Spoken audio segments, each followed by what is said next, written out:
คือบทสัมภาษณ์ล่าสุดหลิงออมทำให้กูรู้ว่าออม ถ้าเกิดแฟนคนแรกของหนูจะเป็นหลิงคองมันจะเกินไปปะมันจะแบบเกินไปมากอะคือแบบหนูจะแบบเลิศเกินอะคือศาสนาพระมหาหลิงคองอะคือแบบถ้าแฟนคนแรกของหนูอะคือหลิงคองมันจะแบบเกินอะหนูลูกคือแบบ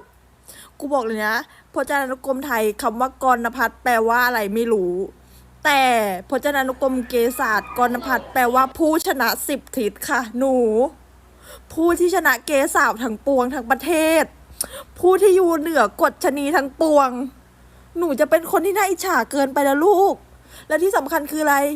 เขาจีบหนูก่อนอีกอีแม่นี่กุ้มวาสนากูจะมีไหมเนาะแบบพี่หลิงอะ哎呦我的妈！